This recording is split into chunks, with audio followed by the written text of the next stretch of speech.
ಮಾಡಿಸ್ತಕ್ಕಂಥ ಕೆಲಸವನ್ನು ಮುಂದಿನ ವರ್ಷದಿಂದ ಮಾಡಿಕೊಡ್ತೇನೆ ಅಂತಕ್ಕಂಥದ್ದು. ನಾನು ಭಾಳ ಸಹಕಾರ ಇಲಾಖೆಯಲ್ಲಿ ನನ್ನ ಅಧೀನದಲ್ಲಿ ಇರಲಿಲ್ಲ, ಬಟ್ ಆದರೂ ಕೂಡ ಮುಖ್ಯಮಂತ್ರಿಯಾಗಿ ಹೇಳ್ತಾ ಇದ್ದೀನಿ, ತಾರತಮ್ಯ ಸರಿಪಡಿಸುವಂಥದ್ದು. ರಂಗನಾಥ್ ಸರ್, ರಂಗನಾಥ್ ನನ್ನ ಮೇಲೆ ವಿಶ್ವಾಸ ಇದೆ ಸರ್. ಎಲ್ಲ ತಾರತಮ್ಯ ಏನಾಗಿದೆ ಅದನ್ನೆಲ್ಲ ಸರ್ ಮೊದಲಿನ ಹೆಜ್ಜೆಲ್ಲ ಏರ್ ಚೇಂಜ್ ಮಾಡಿಸಿ ಸರ್. 2.25 ವರ್ಷದಿಂದ ಇದ್ದಾನೆ, ಅವನೇ ತೊಂದರೆ ಕೊಡ್ತಾ ಇರೋದು ಸರ್. ಆಯ್ತು, ಮತ್ತೆ ಹೇಳಿ ರಂಗನಾಥ್ ಮಾಡ್ಕೊಡ್ತೀನಿ. ಥ್ಯಾಂಕ್ ಯು ಅಂತ ತಾರತಮ್ಯ ಮಾಡಿದ್ರೆ ಇಲ್ಲ ಬೇಕು ಅಂತ, ಯಾಕಂದ್ರೆ ಅಷ್ಟು ಆಕ್ರೋಶವಾಗಿ ಕೇಳ್ತಾ ಇದ್ದಾರೆ ಅಂದ್ರೆ ಆಕ್ರೋಶ. ಉರಿಯೋದಕ್ಕೆ ಉಪ್ಪಾಕಕ್ಕೆ ಹೋಗ್ಬೇಡ ನೀನು. ಉರಿತಾ ಇತ್ತು ಹಂಗಾರೆ, ಏನು ಉರಿತಾ ಇದೆ ಗ್ಯಾರಂಟಿ. ನೀವೇ ಉರಿತಾ ಇದೆ ಅಂತ ಗಾದೆ ಅಲ್ಲ, ಉರಿತಾ ಇದೆ ಗಾದೆ. ಅವ್ರ ಪೂಜೆಗಳು ಪುನಸ್ಕಾರಗಳು ಮಾಡ್ತಾವ್ರ ಸರ್. ಅವರು ಪೂಜೆ ಪುನಸ್ಕಾರ ಅಧ್ಯಕ್ಷ ಸಿಎಂ ಆಗ್ಬೇಕು ಅಂತ ಹೇಳಿ ಪೂಜೆ ಪುನಸ್ಕಾರ ಎಲ್ಲ ಪೂಜೆ ಪುನಸ್ಕಾರ ಮಾಡ್ತಿರೋದು ನನ್ನ ಅಲ್ಲ. ಸಿಎಂ ಉರಿತಾ ಇರೋ ಇದಕ್ಕೆ ತುಪ್ಪ ಇದಾಕ್ಬೇಡ ಅಂತ. ಉರಿತಾ ಐತೆ ಅಂತ ಅರ್ಥ ಆಯ್ತಲ್ಲ ಜಗಳ. ಉರಿತಾ ಇಲ್ಲ, ಗಾದೆ ಅದು.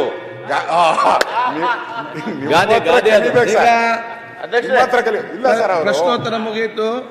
ಅವ್ರದ್ದು ದಿನನಿತ್ಯ ಬೈಕ್ ಇಲ್ಲ ಅಂದ್ರೆ ಇರಕ್ ಸಾಧ್ಯನೇ ಇಲ್ಲ. ದಿನ ಒಂದು ಕೊಟ್ಟೆ ಕೊಡ್ತಾರೆ ಲಿಖಿತ ಮುಖ್ಯಮಂತ್ರಿ ಆಗ್ಬೇಕು ಅಂತ.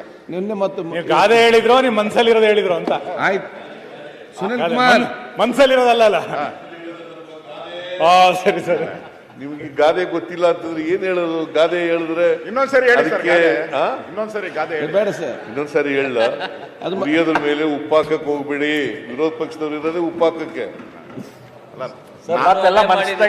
ಹೊರ ಬರ್ತದೆ. ನಾವು ಉಪ್ಪು ಹಾಕಿದ್ರೆ ಪರವಾಗಿಲ್ಲ ಸರ್, ದಿನ ಅವರೇ ಉಪ್ಪು ಹಾಕ್ತಾವ್ರಲ್ಲ. ಆಯ್ತು ಅಶೋಕ್. ಈಗ ಅವ್ರು ಸುಮ್ಮನಿದ್ದಾರೆ, ನೀವ್ಯಾಕೆ ಸುಮ್ಮನಿರಲ್ಲ? ಯಾರು ಅವ್ರು ಸುಮ್ಮನೆ ಇರಲ್ಲ ಸರ್. ನಾನು ಬಹಳ ಸರಿ ಕೇಳಿದೆ, ಸುಮ್ಮನೆ ಇರಪ್ಪ ಅಂದ್ರೆ ಇಲ್ಲ ಸರ್, ನಾನು ಪೂಜೆ ಮಾಡಿಸ್ತಾ ಇದ್ದೀನಿ, ವ್ರತ ಮಾಡ್ಕೊಂಡಿದ್ದೀನಿ, ಏನು ಮಾಡ್ತಾ ಇಲ್ಲ. ನನ್ನ ಕನಸು ಸರ್, ಒಂದ್ಸರಿ ಅವ್ರು ಮುಖ್ಯಮಂತ್ರಿ ಆಗಬೇಕು ಅಂತ ಕನಸು ಸರ್ ಅಂತ ಪತ್ರಿಕೆ ಮಾಡಿದ್ರು ಕೂಡ, ಕಿತಾಪತಿ ಏನೇ ಮಾಡಿದ್ರು ಕೂಡ, ಪ್ರಚೋದನೆ ಏನೇ ಮಾಡಿದ್ರು ಕೂಡ ನಮ್ಮವ್ರು ಯಾರು ಕೂಡ ಪ್ರಚೋದಿತರಾಗಲ್ಲ. ಆಗಲ್ಲ.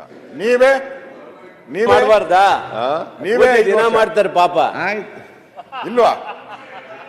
5 ವರ್ಷ ಇಲ್ಲ ಸರ್. ಯಾರು? 5 ವರ್ಷ ಮುಖ್ಯಮಂತ್ರಿ. ನೀನೇ ಕೇಳ್ತೀಯ? ನನ್ಗೆ 5 ವರ್ಷ ಅಲ್ಲ ಸರ್, ನಾವು ಎದುರು ಮನೆಯವರು ಸರ್.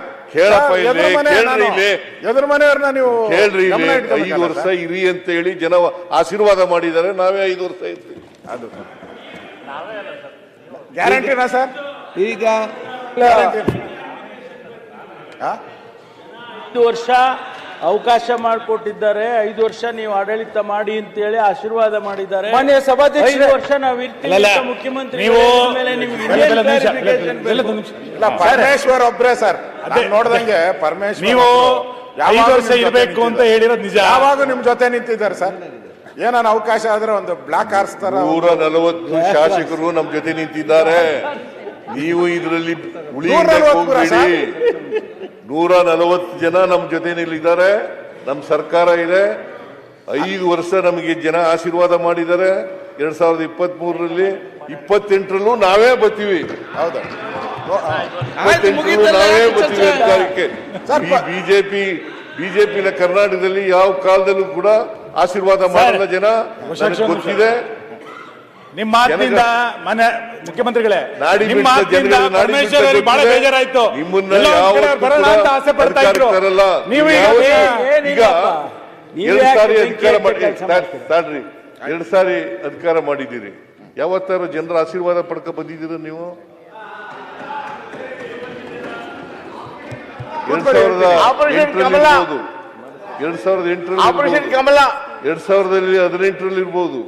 ಯಾವತ್ತಾರು ಜನರ ಆಶೀರ್ವಾದ ಪಡ್ಕ ಬಂದಿದ್ದೀರಾ? ಆಪರೇಷನ್ ಕಮಲ ಹಿಂಭಾಗಲಿನಿಂದ ಬಂದಿರತಕ್ಕಂಥದ್ದು. ಯಾವಾಗ ಜನ ನಿಮ್ಗೆ ಆಶೀರ್ವಾದ ಮಾಡಲ್ಲ?